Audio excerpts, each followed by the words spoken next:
ഈ തിരുനാളിൽ വിശുദ്ധയായ അമ്മയുടെയും സ്ഥാപക പിതാവായ ധന്യനായ ജോസഫ് വിധേയത്തിൻ്റെ പിതാവിൻ്റെയും കബറിടത്തിലെ സാഷ്ടാംഗം പ്രണമിച്ച് പ്രാർത്ഥിക്കാനും ഈ പരിശുദ്ധ കുർബാന അർപ്പിക്കാനും ദൈവം എനിക്ക് നൽകിയ ഈ വലിയ അവസരത്തെ ഓർത്ത് ഞാൻ ദൈവത്തോട് വാക്കുകൾക്കൊക്കെ അതീതമായിട്ട് കടപ്പാടും കൃതജ്ഞതയൊക്കെ പ്രാർത്ഥിക്കുകയാണ്.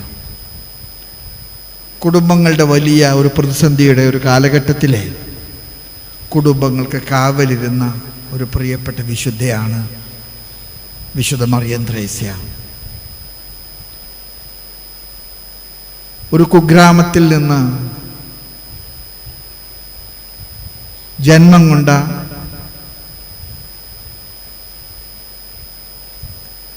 ഒരു വിധത്തിൽ പറഞ്ഞാൽ ഒരു നിരക്ഷര കുഷിയെപ്പോലെ വിദ്യാഭ്യാസ യോഗ്യതകളൊന്നുമില്ലാത്ത ഒരു പാവപ്പെട്ട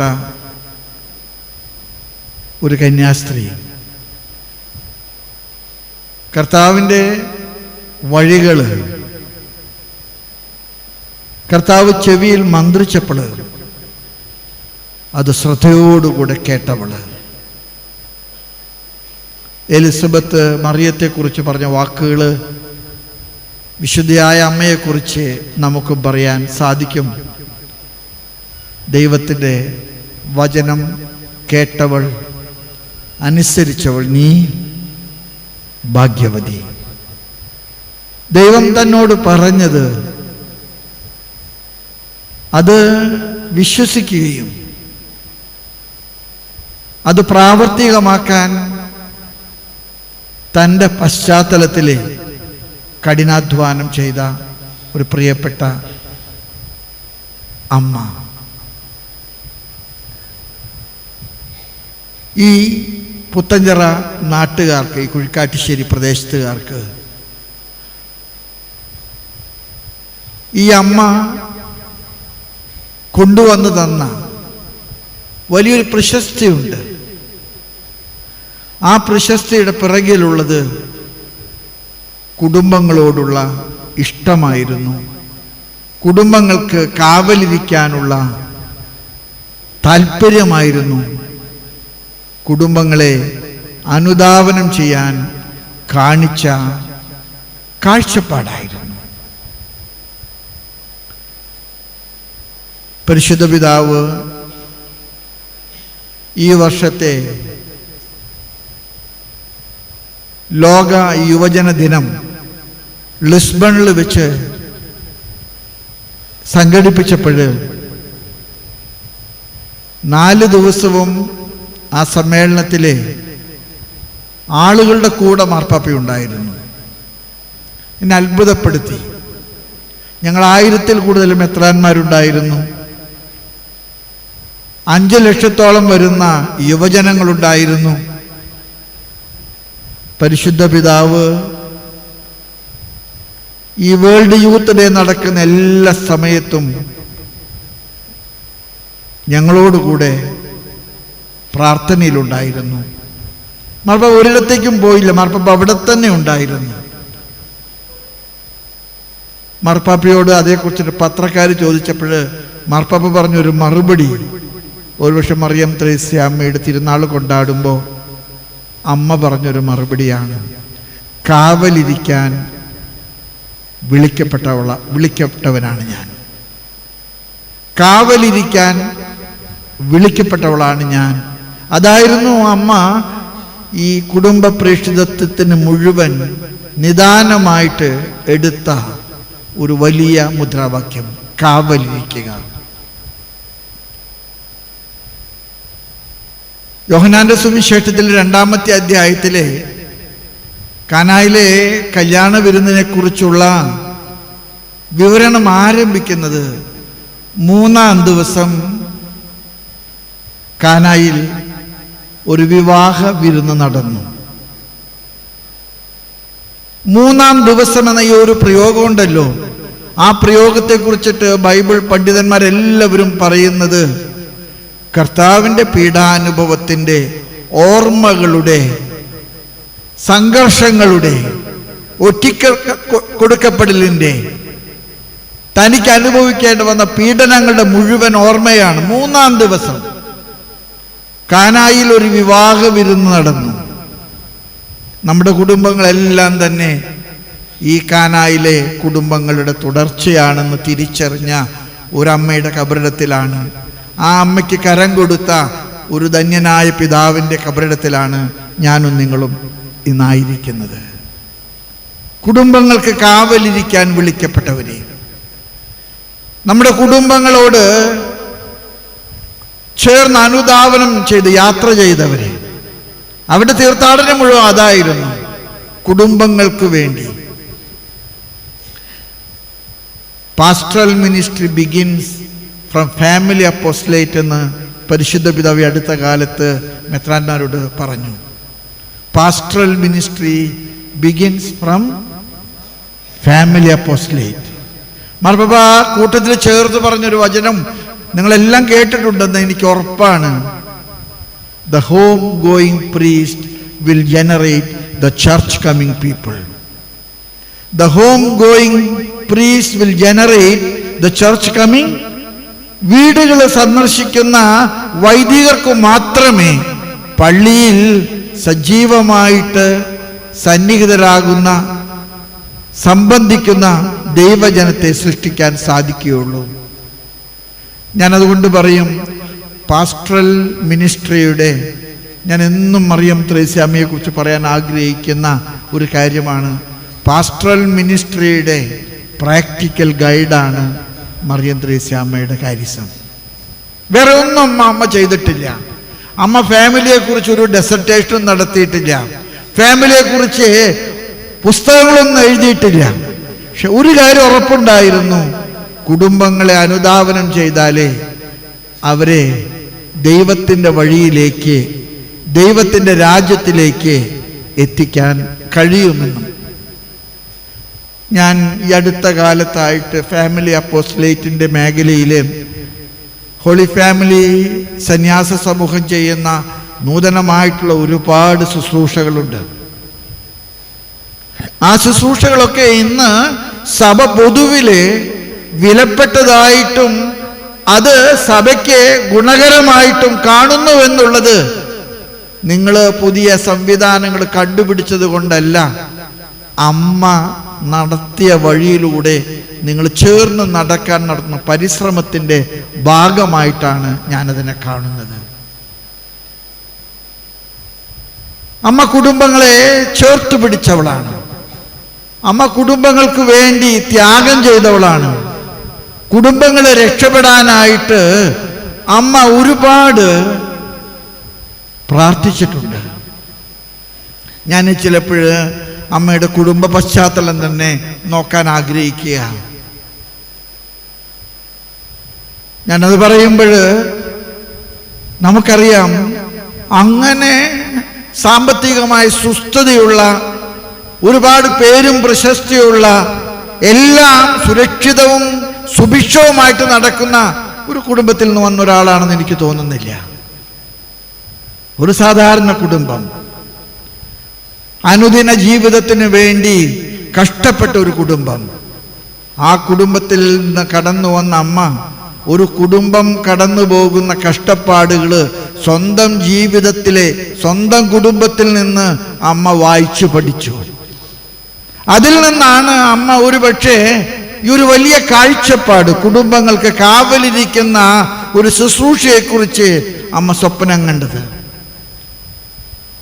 അമ്മയോട് ചേർന്ന് ധന്യനായിട്ടുള്ള ജോസഫ് വിധേയത്തിൽ പിതാവ് കിടക്കുമ്പോഴേ എനിക്ക് തോന്നുന്നേ, അമ്മയുടെ കരം പിടിച്ചു വഴി നടത്തിയ പിതാവ്.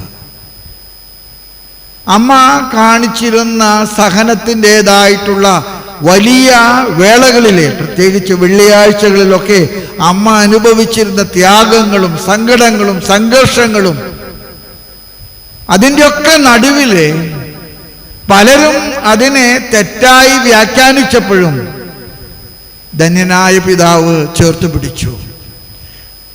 ധന്യനായ പിതാവ് വഴി നടത്താൻ കരം പിടിച്ചതുകൊണ്ടാണ് അമ്മ ഈ കാൽവരിയിലേക്ക് നടന്നു കയറിയത്. അമ്മയുടെ സഹനത്തിൻ്റെ കുരിശിൻ്റെ വഴിയിലെ കുരിശ് താങ്ങിയ ശമയോനും മുഖം തുടച്ച വെറോനിക്കയൊക്കെ വന്യനായ വിധേയത്തിൽ പിതാവാണ്. ഇന്ന് നമ്മുടെ സഭ കടന്നു പോകുന്ന ഒരുപാട് പ്രതിസന്ധികളുണ്ട്. സിറോ മലബാർ സഭ മാത്രമല്ല, സാർവത്രിക സഭ കടന്നു പോകുന്ന ഒരുപാട് പ്രതിസന്ധികളുണ്ട്. ഈ പ്രതിസന്ധികൾക്കൊക്കെ മറുപടി പറയാനായിട്ട് നമ്മൾ വായിച്ചു പഠിക്കേണ്ട പാഠപുസ്തകങ്ങളാണ് വിശുദ്ധയായ മറിയം ത്രേസ്യായും വാഴ്ത്തപ്പെട്ട ധന്യനായ ജോസഫ് വിധേയത്തിൽ പിതാവും. അവരെ സംബന്ധിച്ചിടത്തോളം ഞാൻ അവരുടെ ശുശ്രൂഷയെ വിശേഷിപ്പിക്കാൻ ആഗ്രഹിക്കുന്ന ഒരു പ്രയോഗമുണ്ട്. They were not ministers of accomplishment. They were ministers of accompaniment. ഇന്ന് നമ്മുടെയൊക്കെ ജീവിതത്തിൽ നമ്മൾ ഒരു സ്ഥലത്തുനിന്ന് പോകുമ്പോൾ അവിടെ നമ്മുടെ അടയാളങ്ങൾ സ്ലാബുകളിൽ ഇടാൻ നമ്മൾ ആഗ്രഹിക്കാറുണ്ട്. ഞാനിവിടെ വന്ന ശേഷം പള്ളി ഞാനാ പണിതത്, പള്ളിമേട ഞാനാ പണിതത്, പള്ളിക്കൂടം ഞാനാ പണിതത്, ഇവിടെ ഒന്നുമില്ലായിരുന്നു. അമ്മയുടെ പേരിൽ ധന്യനായ ജോസഫ് വിധേയത്തിൽ പിതാവിൻ്റെ പേരിൽ ഇവിടെ എവിടെയെങ്കിലും ഒരു സ്ലാബ് നിങ്ങളിട്ടതല്ലാതെ അവരിട്ടിട്ടില്ല, ഒരിക്കലും അവരിട്ടിട്ടില്ല. They were not people of accomplishment. They were people of accompaniment. മറ്റുള്ളവരുടെ കൂടെ നടന്നവരാണവരെ. ശമയോനെ പോലെ കുരിശ് താങ്ങാനും വെറോനിക്കായെ പോലെ മുഖം തുടയ്ക്കാനും കുരിശിൽ നിന്ന് കർത്താവിനെ ഇറക്കാൻ സഹായിച്ച പട്ടാളക്കാരെ പോലെ, കുരിശിലെ ഇറക്കിയ ശരീരം മടിയിൽ സ്വീകരിച്ച അമ്മയെ പോലെ, അടക്കാൻ കല്ലറയില്ലാതെ വന്നപ്പോഴും കല്ലറ കണ്ടെത്താൻ മുന്നോട്ട് വന്ന നിക്കോദേമോസിനെ പോലെ, ശരീരം പൊതിഞ്ഞ ശീലയിലെ സുഗന്ധദ്രവ്യങ്ങൾ വെക്കാനില്ലാതെ വന്നപ്പോൾ ആ സുഗന്ധദ്രവ്യങ്ങൾ കണ്ടെടുക്കാൻ വന്ന നിക്കോദേമോസിനെ പോലെയുള്ള കഥാപാത്രങ്ങൾ. ഒരുപക്ഷെ അമ്മയുടെ ദൗത്യം ഇനി തുടരുക എന്നുള്ളതാണ് നമ്മുടെ ദൗത്യം. ഇന്ന് സഭ കടന്നു പോകുന്ന എല്ലാ വഴികളിലും സഭ നേരിടുന്ന ഏറ്റവും വലിയ പ്രതിസന്ധി നമ്മുടെ കുടുംബങ്ങൾ നേരിടുന്ന പ്രതിസന്ധിയാണ്. എല്ലാ കുടുംബങ്ങളെക്കുറിച്ചും പരിശുദ്ധ പിതാവ് പറഞ്ഞു, വീഞ്ഞ് തീർന്നുപോയ കാനായിലെ കല്യാണ വിരുന്നിൻ്റെ കുടുംബമാണ്. തീർന്നുപോയ വീഞ്ഞ്. ഈ വീഞ്ഞെന്ന വാക്കിന് ബിബ്ലിക്കലായിട്ട് ഒരു അർത്ഥമുണ്ട്. ആ അർത്ഥം വളരെ മനോഹരമായിട്ടുള്ളൊരു അർത്ഥമാണ്. എന്താണെന്നറിയാമോ? അത് സന്തോഷം എന്നാണ്. വീഞ്ഞ് തീർന്നുപോയ കുടുംബം എന്ന് പറയുന്നത് സന്തോഷം നഷ്ടപ്പെട്ട കുടുംബം, സമാധാനം നഷ്ടപ്പെട്ട കുടുംബം, സംതൃപ്തി ഇല്ലാത്ത കുടുംബം. ആ കുടുംബത്തിലാണ് അമ്മയുടെ ദൗത്യം. ഇന്ന് നമ്മുടെ കുടുംബങ്ങൾ കടന്നു പോകുന്ന വലിയ പ്രതിസന്ധികളുടെ നടുവിലെ നമുക്ക് അമ്മ മാതൃകയാകട്ടെ, അമ്മ മാതൃകയാകട്ടെ. നമ്മുടെ ഹോളി ഫാമിലി സിസ്റ്റേഴ്സ് ചെയ്യുന്ന ഏറ്റവും വലിയ ശുശ്രൂഷകളിലെ ഒരു വലിയ ശുശ്രൂഷയാണ് അവരുടെ ഫാമിലി അപ്പോസ്റ്റലേറ്റ്. ഇന്ന് അച്ഛന്മാർക്കടക്കം അവർ ക്ലാസ് എടുക്കുന്നുണ്ട്. അച്ഛന്മാരെ അടക്കം അവരെ കുടുംബങ്ങളെ സന്ദർശിക്കാനായിട്ട് ശാക്തീകരിക്കുന്നുണ്ട്. ഒരുപക്ഷെ അമ്മ ചെയ്തതിനെ പുതിയ കാലഘട്ടത്തിലേക്ക് ഒരു പുനർവ്യാഖ്യാനം നടത്തുന്ന ഒരു ശുശ്രൂഷയായിട്ടാണ് ഞാനതിനെ കാണുന്നത്. അതുകൊണ്ട് തന്നെ കുടുംബങ്ങളെ സ്നേഹിക്കുന്ന ഒരു അജപാലന ശൈലി നമുക്കുണ്ടാകാനായിട്ട് നമ്മൾ പ്രത്യേകം പ്രാർത്ഥിക്കണം. കുടുംബങ്ങളിലൂടെ കർത്താവിൻ്റെ സുവിശേഷം ഈ ലോകത്തിലെ കൂടുതൽ വർദ്ധമാനമാക്കാൻ നമുക്ക് കഴിയട്ടെ. സഹനങ്ങൾക്ക് അർത്ഥമുണ്ടെന്ന് നമ്മളെ പഠിപ്പിച്ച അമ്മയാണ്. സഹനങ്ങൾ ഒരു ശാപമല്ല, സഹനങ്ങൾ ഒരിക്കലും ഒരു ശാപമല്ല. സഹനങ്ങൾക്ക് അർത്ഥമുണ്ട്. ഒരുപക്ഷെ എൻ്റെ ജീവിതത്തിലെ സഹനങ്ങൾ മറ്റുള്ളവർക്ക് ജീവിതത്തിലെ സ്വസ്ഥത കിട്ടാനും ശക്തി പകരാനും സമാധാനം കൊടുക്കാനും കഴിയുമെന്നുള്ളൊരു കാഴ്ചപ്പാട്, അത് അമ്മയുടെ കാഴ്ചപ്പാടാണ്. എൻ്റെ ജീവിതത്തിലെ ഞാൻ നേരിട്ട എല്ലാ പ്രതിസന്ധികളും അത് എൻ്റെ തമ്പുരാൻ്റെ പാടുപീടകളിലുള്ള എൻ്റെ പങ്കാളിത്തത്തിലേക്കുള്ള കർത്താവിൻ്റെ ക്ഷണക്കത്താണെന്ന് അമ്മ തിരിച്ചറിഞ്ഞു. ഞാനിങ്ങനെ ചിന്തിക്കുകയായിരുന്നു, അന്ന് കാലത്ത് ഭ്രാന്താണ്, ആരെ അനുസരിക്കാത്തവളാണ്, ഒന്നിനെ കൂസാത്തവളാണെന്നൊക്കെ ആളുകൾ പറഞ്ഞപ്പോഴും തൻ്റെ കൈകളിൽ തമ്പുരാൻ തന്ന ഒരു ദൗത്യമുണ്ട്. ആ ദൗത്യത്തിൻ്റെ തിടുക്കമാണ് ഈ മലമ്പ്രദേശങ്ങൾ ചവിട്ടിക്കയറാൻ അമ്മയ്ക്ക് ശക്തി നൽകിയത്. ഈ മലമ്പ്രദേശങ്ങൾ ചവിട്ടിക്കയറാൻ അമ്മയ്ക്ക് ശക്തി പകർന്ന ഒരു തിടുക്കമുണ്ട്. ആ തിടുക്കം ദൈവം നൽകിയ വലിയ വിളിയുടെ ബോധ്യമായിരുന്നു. അമ്മ ഒന്നും ചെയ്തില്ല. എലിസബത്തിൻ്റെ കൂടെ മറിയം 3 മാസം താമസിച്ചു. അവളെ ശുശ്രൂഷിച്ചു, സ്നാപയോഹന്നാന്റെ ജനനം വരെ. ഇത്ര മനോഹരമായിട്ടുള്ള ഒരു ശുശ്രൂഷയുടെ കാഴ്ചപ്പാടാണത്. 3 മാസത്തോളം അവിടെ താമസിച്ചു. 6-ാം മാസത്തിലാണ് മംഗളവാർത്ത. 3 മാസം അതിൻ്റെ കൂടെ കൂടുമ്പോൾ 9 സ്നാപയോഹന്നാന്റെ ജനനം. അമ്മ വഴിയൊരുക്കാൻ വിളിക്കപ്പെട്ട സ്നാപകയോഹന്നാന്റെ ജനനത്തിന് വാർദ്ധക്യത്തിലെ കഷ്ടപ്പെട്ട തൻ്റെ ഇളയമ്മയ്ക്ക് കാവലായി. ഒരുപക്ഷെ മറിയം ത്രേസ്യാമ്മ ഈ സമൂഹത്തോട് ഇന്ന് പറയുന്ന ഏക സന്ദേശം അതാണ്. കുടുംബങ്ങൾ നമ്മൾ വഴിവിട്ടു പോകുന്നു എന്ന് പറഞ്ഞ് അലമുറയിട്ട് നിലവിളിച്ചിട്ട് കാര്യമില്ല. അവിടെ കൂടെ നടക്കാൻ, വേറോനിക്കായുടെ ദൗത്യം നിർവഹിക്കാൻ, ശമയോന്റെ ദൗത്യം നിർവഹിക്കാൻ, കല്ലറ കൊടുക്കാൻ മുന്നോട്ട് വന്ന നിക്കോദേമൂസിന്റെ ദൗത്യം നിർവഹിക്കാൻ, സുഗന്ധദ്രവ്യങ്ങൾ കൊടുക്കാൻ മുന്നോട്ട് വന്ന ജനപ്രമാണികളുടെ ദൗത്യം നിർവഹിക്കാൻ നമുക്ക് കഴിയട്ടെ. സുവിശേഷവൽക്കരണം എന്ന് പറയുന്നത് നാട് വിട്ടു പോകുന്നതും വീട് വിട്ടു പോകുന്നതും മാത്രമല്ല. സുവിശേഷവൽക്കരണം എന്ന് പറയുന്നത് നമ്മുടെ ജീവിതത്തെ ആധികാരികമാക്കുന്നതും നമ്മുടെ ജീവിതം മറ്റുള്ളവർക്ക് വഴികാട്ടുന്ന വിധത്തിൽ അവരെ വഴി നടത്തുന്നതുമാണ്. അത്തരത്തിലുള്ളൊരു ശുശ്രൂഷ ചെയ്യാൻ നമുക്ക് കഴിയട്ടെ. സ്നേഹമുള്ളവരെ, പരിശുദ്ധ മറിയം ത്രേസ്യാമ്മയുടെയും ധന്യനായ ജോസഫ് വിധേയത്തിൽ പിതാവിൻ്റെയും തിരുനാൾ അവിടെ കബറിടങ്ങൾ സ്ഥിതി ചെയ്യുന്ന ഈ പുണ്യഭൂമിയിലെ ഈ തീർത്ഥകേന്ദ്രത്തിലെ ഈ തിരുനാൾ ആരംഭിച്ചുകൊണ്ട് ഞാൻ അർപ്പിക്കുന്ന ഈ ബലിയിലെ നമ്മുടെ സഭയുടെ കാര്യം ഞാൻ നിങ്ങളെ പ്രത്യേകം ഓർമ്മപ്പെടുത്തുന്നു. നമ്മുടെ സഭയ്ക്ക് വേണ്ടി നിങ്ങൾ നന്നായിട്ട് പ്രാർത്ഥിക്കണം. നമ്മുടെ സഭ കടന്നു പോകുന്ന ഒരുപാട് ബുദ്ധിമുട്ടുകളുണ്ട്. ആ ബുദ്ധിമുട്ടുകളുടെ ഒക്കെ നടുവിൽ സഭയിൽ സ്വസ്ഥതയുണ്ടാകാൻ, സമാധാനം ഉണ്ടാക്കാൻ, കർത്താവിനെ വിളിച്ചുണർത്താൻ നമുക്ക് കഴിയട്ടെ. കർത്താവ് നൗകയുടെ തലഭാഗത്ത് തലയണ വെച്ച് കിടന്നുറങ്ങുമ്പോൾ പത്രോസ് കരുതിയത് ഇത് തച്ചൻ്റെ മകനാണ്, ഇവന് കടലുമായിട്ടൊരു ബന്ധവുമില്ല, അതുകൊണ്ട് അവനെ വിളിക്കണ്ട. പത്രോസ് പഠിച്ച പണി 18 നോക്കിയിട്ട് നൗക നിയന്ത്രിക്കാൻ പറ്റാതെ വന്നപ്പോൾ പത്രോസിന് മനസ്സിലായി എനിക്ക് പറ്റിപ്പോയി മണ്ടത്തരം. പത്രോസ് അലമുറയിട്ട് വിളിച്ചു, കർത്താവേ ഞങ്ങൾ നശിക്കുന്നു, കർത്താവേ ഞങ്ങൾ നശിക്കുന്നു.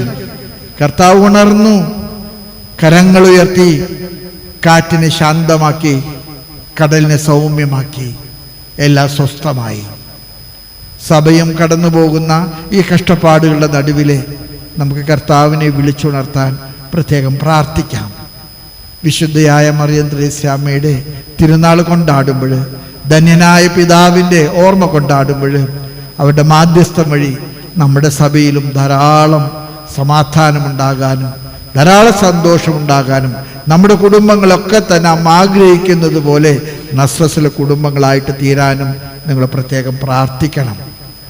സഭ തുടങ്ങിയിട്ടുള്ള എല്ലാ സുവിശേഷവൽക്കരണത്തിൻ്റെ ദൗത്യങ്ങളും ശുശ്രൂഷകളും കൂടുതൽ വിജയിക്കാനായിട്ട് നിങ്ങൾ പ്രാർത്ഥിക്കണം. പാപിയും ബലഹീനനുമായിട്ടുള്ള എനിക്ക് വേണ്ടിയും എല്ലാ പിതാക്കന്മാർക്ക് വേണ്ടിയും നമ്മുടെ സഭയ്ക്ക് മുഴുവൻ വേണ്ടിയും ഈ തീർത്ഥകേന്ദ്രം പ്രാർത്ഥിക്കണം. നിങ്ങൾ പ്രാർത്ഥിക്കണമെന്ന് നിങ്ങളോട് താഴ്മയായിട്ട് അപേക്ഷിച്ചുകൊണ്ട് മറിയം ത്രേസ്യാമ്മയുടെ മാധ്യസ്ഥവും ധന്യനായ ജോസഫ് വിധേയത്തിൽ പിതാവിൻ്റെ മാധ്യസ്ഥവും നിങ്ങൾക്കും നമ്മുടെ സഭയ്ക്കും എല്ലാവർക്കും അനുഗ്രഹമായി തീരട്ടെ എന്ന് പ്രാർത്ഥിച്ചുകൊണ്ട് പിതാവിൻ്റെയും പുത്രൻ്റെയും പരിശുദ്ധാത്മാവിൻ്റെയും നാമത്തിൽ ആമേൻ.